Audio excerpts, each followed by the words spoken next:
Sans le corps de Delphine Jubillard, ni de scène de crime, les enquêteurs s'en remettent à d'autres éléments pour retracer la nuit du 15 au 16 décembre 2021. Les relevés des téléphones de chacun des protagonistes ont été passés au crible et leurs exploitations donnent des informations précieuses sur les derniers instants de vie de l'infirmière tarnaise. Par exemple, ce dernier message envoyé via Snapchat à son nouveau compagnon, un bonne nuit. Son émoji cœur rouge et une photo d'elle douchée et en pyjama, prête à aller au lit, peu avant 23 heures. Auprès de BFM TV le 30 août dernier, deux des avocats pénalistes de Cédric Jubillard, soupçonnés d'avoir tué puis dissimulé le corps de son épouse Delphine Osaguel, ont expliqué que sur la facture détaillée de l'infirmière, cet horaire n'était pas précisé. En effet, Snapchat étant une application externe, ces messages ne sont pas recensés dans les relevés de téléphone, à l'inverse d'une conversation téléphonique ou d'un SMS. On ne sait pas à quelle heure a été envoyé le dernier message ni à qui, concluait l'avocate, ce qui n'est pas tout à fait exact.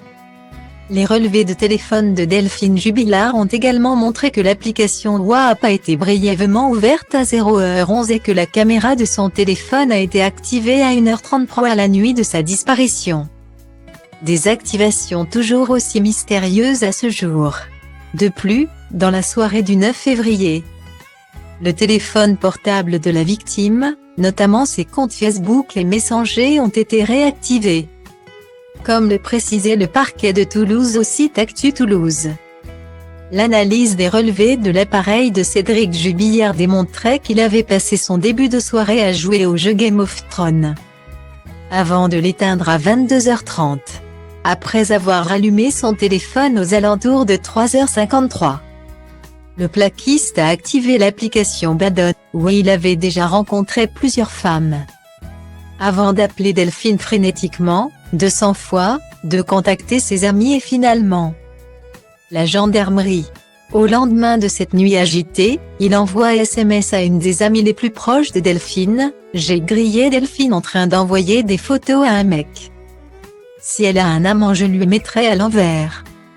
Cédric Jubillard demeure présumé innocent des faits reprochés jusqu'à la fermeture définitive du dossier. Ces trois avocats pénalistes ont déposé une nouvelle demande de remise en liberté, refusée en première instance. Ils ont fait appel de cette décision.